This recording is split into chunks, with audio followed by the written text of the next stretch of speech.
प्रश्न 1। अंग्रेजी शासन का प्रभाव किस क्षेत्र में अधिक पड़ा? उत्तर आर्थिक। प्रश्न 2। भारत में अंग्रेजों की लूट किस महत्वपूर्ण घटना के बाद शुरू हो गई थी? उत्तर प्लासी के युद्ध के पश्चात। प्रश्न 3। ब्रिटिश काल में भारत में किस भूराजस्व व्यवस्था को अपनाया गया? उत्तर स्थायी बंदोबस्त, रयतवाड़ी व्यवस्था, महालवाड़ी व्यवस्था। प्रश्न 4। भारत में प्रथम रेल लाइन किसने बिछवाई थी? उत्तर जॉर्ज क्लार्क। प्रश्न 5। भारत से ब्रिटेन की ओर संपत्ति के अपवहन, ड्रेन ऑफ वेल्थ का सिद्धांत किसने प्रतिपादित किया था? उत्तर दादाभाई नौरोजी। प्रश्न 6। वर्ष 1853 ईस्वी में लॉर्ड डलहौजी ने जो पहली टेलीग्राफ लाइन शुरू की वह किसके बीच थी? उत्तर कलकत्ता और आगरा। प्रश्न 7। भारत में ब्रिटिश भूराजस्व प्रणाली का किसने अधिक लाभ प्राप्त किया? उत्तर जमींदार। प्रश्न 8। भारत में सबसे पहला सूती वस्त्र मिल किस शहर में स्थापित किया गया था? उत्तर बंबई। प्रश्न 9।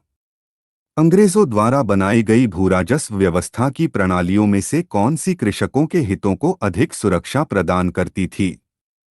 उत्तर मद्रास प्रांत की रयतवाड़ी भूव्यवस्था। प्रश्न 10। किसके द्वारा बंगाल और बिहार का स्थायी बंदोबस्त, परमानेंट सेटलमेंट शुरू किया गया था?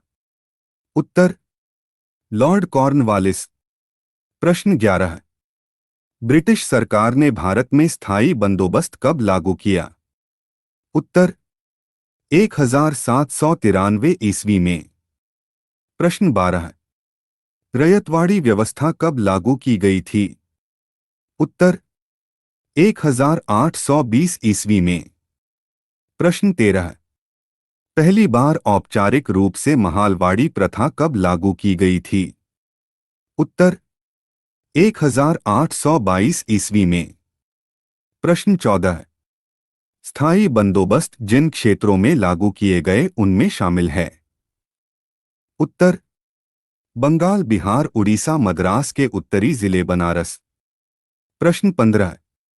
अंग्रेजी शासनकाल में भारत का कौन सा क्षेत्र अफीम उत्पादन के लिए प्रसिद्ध था? उत्तर बिहार। प्रश्न 16।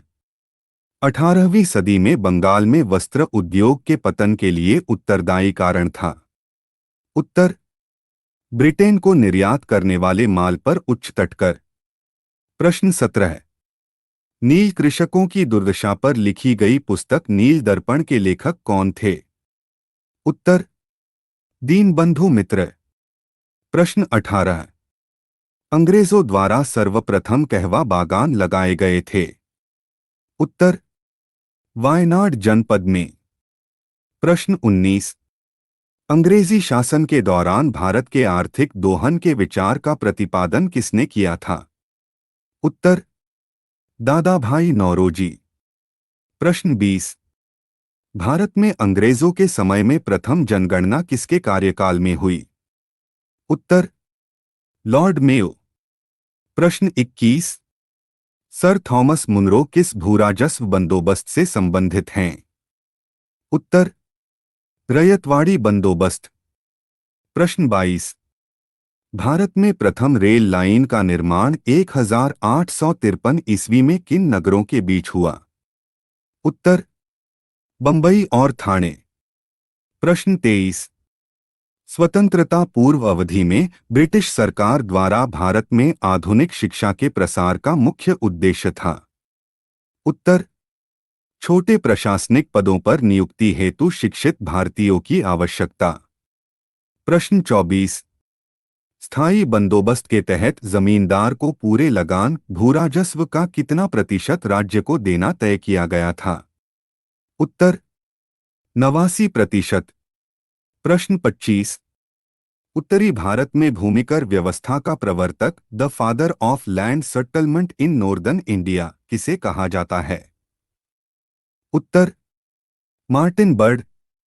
प्रश्न 26। अंग्रेज द्वारा भारत की सर्वाधिक 51% भूमि पर अपनाई गई भूराजस्व व्यवस्था थी। उत्तर रयतवाड़ी व्यवस्था। प्रश्न 27। भारत में उपनिवेशी काल में व्हिटली आयोग 1929 ईस्वी का उद्देश्य था। उत्तर श्रमिकों की मौजूदा परिस्थितियों पर प्रतिवेदन पर सिफारिशें प्रस्तुत करना। प्रश्न 28। भारत में भारतीयों द्वारा 1881 ईस्वी में स्थापित हुआ तथा उनके प्रबंध में चलने वाला सीमित देयता का प्रथम बैंक था। उत्तर अवध कॉमर्शियल बैंक। प्रश्न 29। रयतवाड़ी व्यवस्था जिन क्षेत्रों में लागू की गई उनमें शामिल थे। उत्तर मद्रास प्रेसिडेंसी, बॉम्बे प्रेसिडेंसी, पूर्वी बंगाल, असम, कुर्ग। प्रश्न 30। भारत में उपनिवेशी शासन के संदर्भ में 1883 ईस्वी में पारित इल्बर्ट बिल का उद्देश्य था। उत्तर जहां तक अदालतों की दांडिक अधिकारिता का संबंध था, भारतीय तथा यूरोपीय लोगों को बराबरी पर रोकना। प्रश्न 31। ब्रिटिश शासन के दौरान भारत में उद्योगों का कोई स्वतंत्र विकास नहीं हुआ, इसका कारण था। उत्तर भारी उद्योगों का अभाव। प्रश्न 32। यद्यपि भारत के व्यापार पर 1813 के चार्टर एक्ट द्वारा कंपनी के एकाधिकार को समाप्त कर दिया गया, परंतु फिर भी किस वस्तु का व्यापार केवल कंपनी के लिए ही सुरक्षित रखा गया। उत्तर चाय। प्रश्न 33। ब्रिटिश ईस्ट इंडिया कंपनी का व्यापारिक अधिकार अंतिम रूप से किस एक्ट के तहत समाप्त किया गया। उत्तर 1833 का चार्टर एक्ट। प्रश्न 34। स्थायी बंदोबस्त 1793 के अंतर्गत जमींदारों से अपेक्षा की गई थी कि वे खेतिहरों को पट्टा जारी करेंगे। अनेक जमींदारों ने पट्टा जारी नहीं किया, इसका कारण था। उत्तर जमींदारों के ऊपर कोई सरकारी नियंत्रण नहीं था। प्रश्न 35। महालवाड़ी व्यवस्था जिन क्षेत्रों में लागू की गई थी उनमें शामिल है। उत्तर गंगा घाटी, दोआब के उत्तर पश्चिम प्रांतों, पश्चिमी उत्तर प्रदेश, मध्य भारत के कुछ भाग, मराठों के अधिकृत प्रदेश, पंजाब। प्रश्न 36।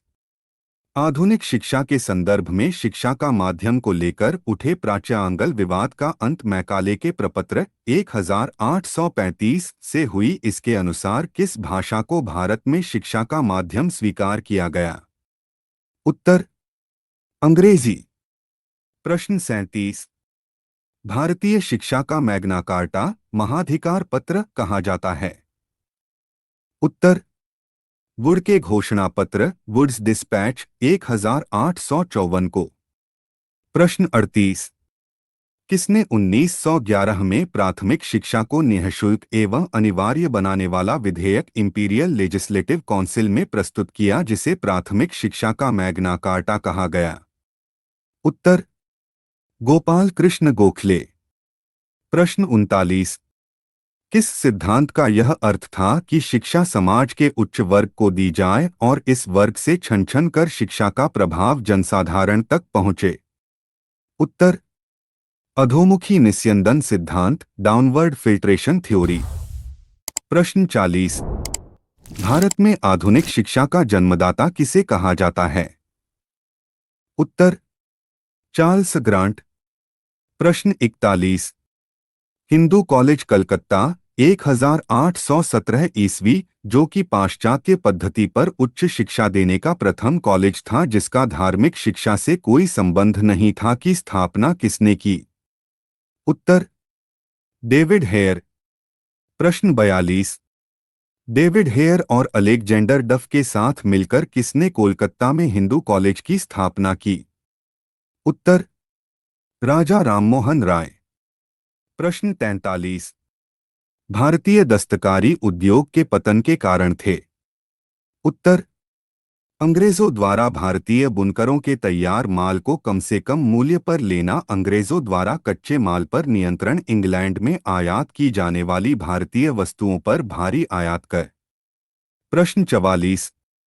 भारत में व्योद्योगीकरण डीइंडस्ट्रियलाइजेशन या पूर्व औद्योगीकरण प्री इंडस्ट्रियलाइजेशन की अवधि थी।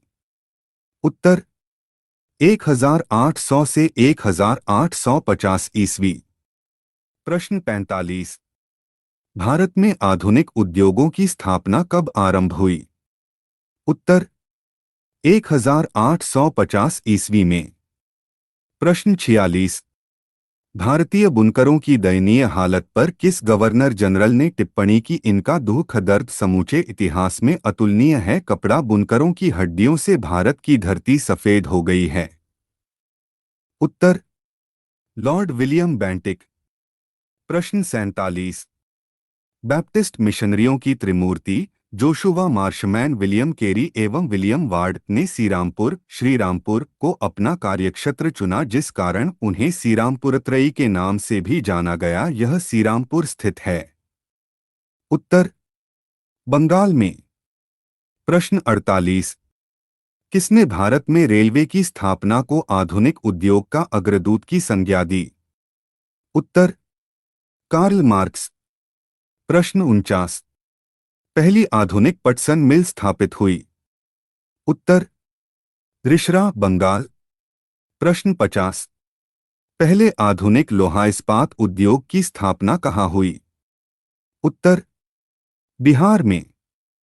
प्रश्न 51। बिखरे हुए स्वायत्त गांवों के कवच को इस्पात के रेलों से छेद दिया गया, जिससे उनके जीवनरक्त का ह्रास हो गया, यह किसने कहा? उत्तर फ्रांसिस बुकानन। प्रश्न 52।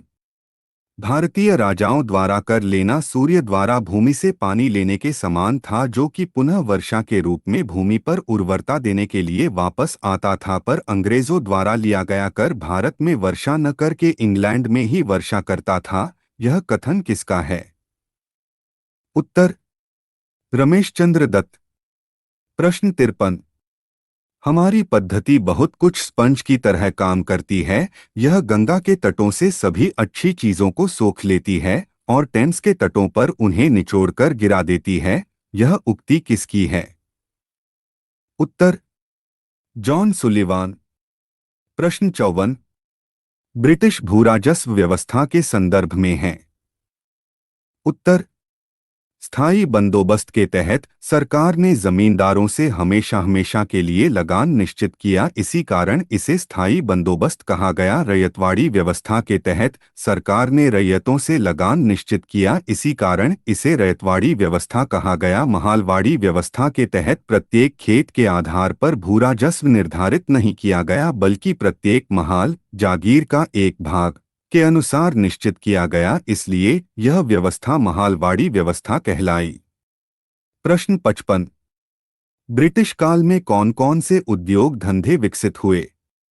उत्तर जूट, कोयला, लोहा व इस्पात, सूती कपड़ा। प्रश्न 56। रैयतवाड़ी बंदोबस्त के संदर्भ में है?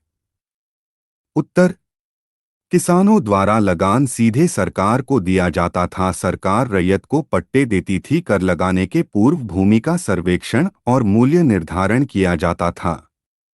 प्रश्न 57। अकालों को रोकने तथा अकाल पीड़ितों की सहायता हेतु भारत सरकार ने अकाल संहिता फमाइन कोड कब प्रचारित किया?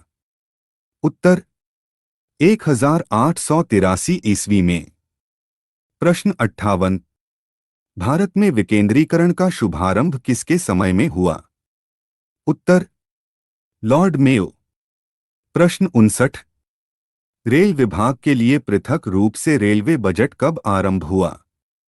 उत्तर 1925 ईस्वी में। प्रश्न 60।